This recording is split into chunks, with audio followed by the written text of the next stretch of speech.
Hello, you're listening to Build to Enough, a podcast for entrepreneurs who want to scale at their own pace. I'm your host, Keila Hill-Trawick, and I'll be your chief storyteller and cheerleader. In a world that glorifies endless expansion, we're tuning out the noise and discussing the beauty of enough. Each episode, we'll dive into inspiring stories, practical insights, and strategies to cultivate sustainable success on your own terms. So whether you're a solopreneur, small business owner, or aspiring entrepreneur, get ready for a refreshing take on the entrepreneurial journey. This is Build to Enough. Hello, and welcome back to Build to Enough. Today, I want to talk about the financial foundations of growth and really why scaling smart matters. So, as we've talked about before, and as I mentioned, a lot of business owners chase growth, but there's no solid financial foundation. So you end up with cash flow issues, pricing mistakes, and sadly, in some cases, closure. And what I want to make sure that we're all in understanding about is that scaling isn't just about doing more. You want to do what you can in a way that is sustainable. And along the way, you've got to be making informed financial decisions. So the key question that we want to talk about and answer today is, are your financials set up to support your growth, or are you just hoping that it works out?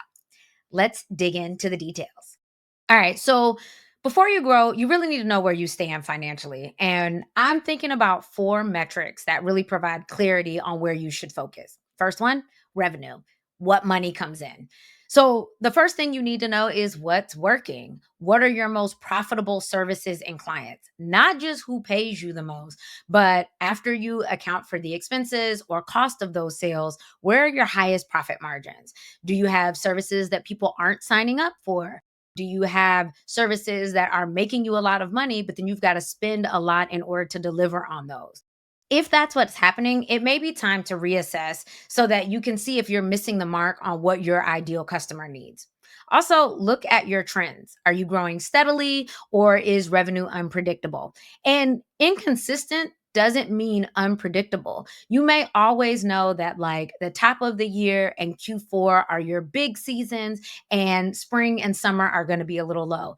If that's a consistent trend, that's not really unpredictable, right? Like, you know when money is going to come in, you know when your highs, your peaks, and your valleys are going to happen. And so really you can then use that information to make sure that your revenue sources align with your long-term business model, whether that's the time that you're spending, the team that you're building, or the services that you continue or discontinue.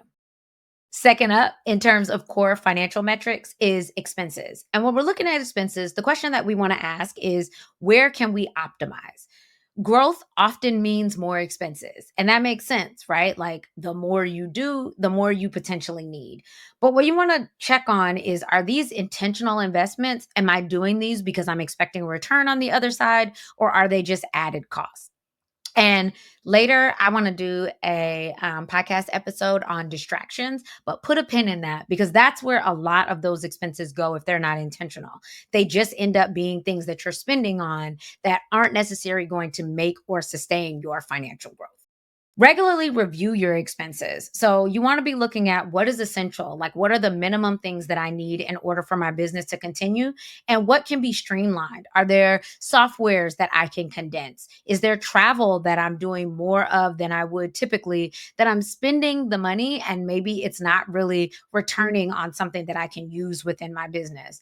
So ultimately, you want to avoid scaling beyond what your business can handle financially. And a good example of that is, we know that it costs money to make money, right? And when we take an example like hiring, like growing your team, we're often told that we should hire before we need it because you want to make sure that demand isn't there and you don't have the people to support it.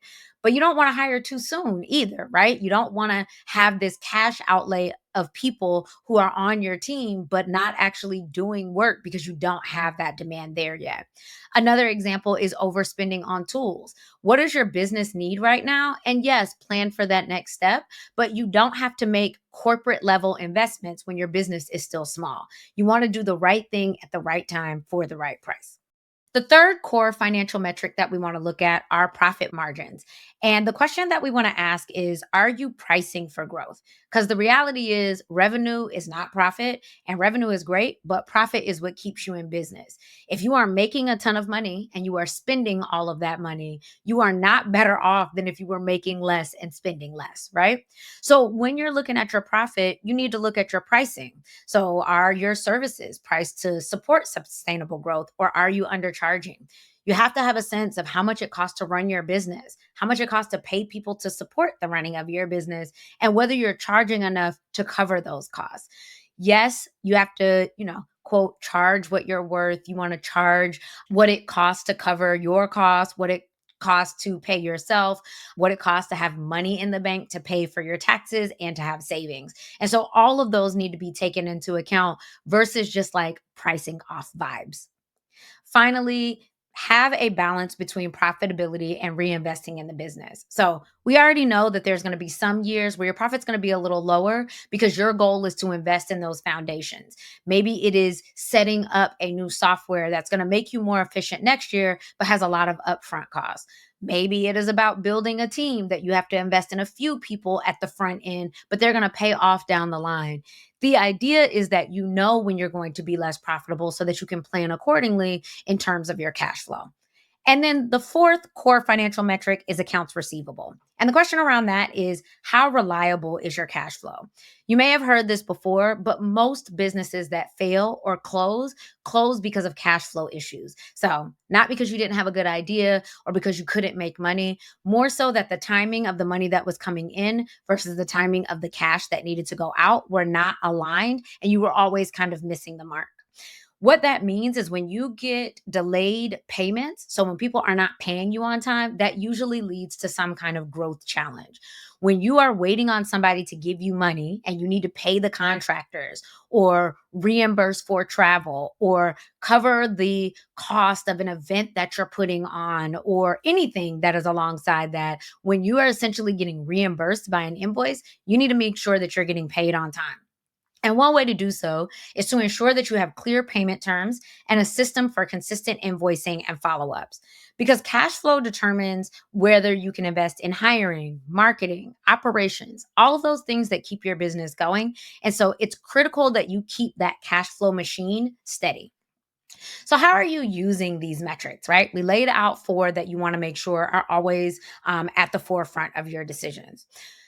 Really, you want to use these financial insights to guide growth decisions because you are going to use these metrics to determine when to hire. So, knowing how much money is coming in, how consistently you can expect cash to come in, and when you know your low periods are not only going to help you financially decide when you can hire, but also when you'll have time to train them, what you want them to get started on when they come in. Your busiest season is a really hard time to bring in a brand new person that you need to hit the ground running.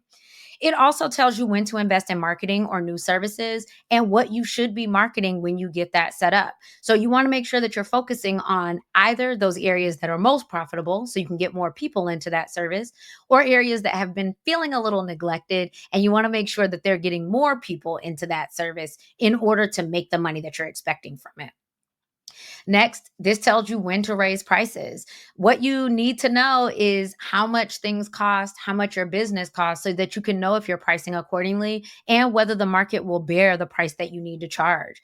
And then finally, when to slow down and stabilize. In order for this to be sustainable, you have to know when you've got to stop, assess what's going on, determine what you're going to keep, what you're not, and then move forward. If you never take those steps to really take a break, it's going to be really difficult to not end up on a roller coaster where the business is getting ahead of you because you constantly feel like you're building as you're going. Remember that the difference between scaling with a plan versus scaling reactively is going to be the difference in how successful you can be without burning yourself out along the way. So, what can you do to build a stronger financial foundation? First, check your numbers regularly. Don't just wait till tax season. So, one of the things that I often tell people is when they are asking, like, how can I save on taxes or how can I make decisions? Bookkeeping is the most important part for you to be able to get that done. Next, align pricing with profitability. Make sure you're looking at your rates on a regular basis to say, are these projects making me money? How much time are they taking versus what I'm actually making versus what I'm actually taking home? And ensure that you have rates that support your growth and don't just cover the cost so that you break even. Next, monitor cash flow consistently. You want to not only make sure that you're setting up systems for invoicing and payment tracking, but also that you're looking at your bank accounts to see how many months of cash you have on hand so that you know when you need to make different adjustments. What's the minimum that needs to be in your bank account before you know whether you can make new investments? And then finally, use financial data to plan next steps. Every time you're thinking about growth, it should be a strategic move, not a gamble. Now, none of us know what's going to happen next, but we do have some information in terms of how we can set ourselves up for the best possible outcome. And the universe is going to do the rest. But we don't want to start with just a gamble, right? We know some information that we can use in order to determine how we're going to proceed. So again, scaling is not just about getting bigger. Bigger doesn't always mean better. You've got to grow in a way that's sustainable, profitable, and aligned with your goals. So, that is our talk for today. Really excited to just start these conversations around thinking about scaling and growth differently. And if you are interested in checking to see if your business is financially ready to scale, we just built a growth roadmap. So if you head to littlefishaccounting.com, you'll see where we have a pop up for you to get that, to give you all of the information as you start thinking about growth and scaling that can propel your business to the next level with a strategic plan. And again, not just going off vibes. See you next time. Thank you for tuning in to another episode of Build to Enough. If you enjoyed today's episode, don't forget to subscribe, rate, and share the love with your fellow entrepreneur friends.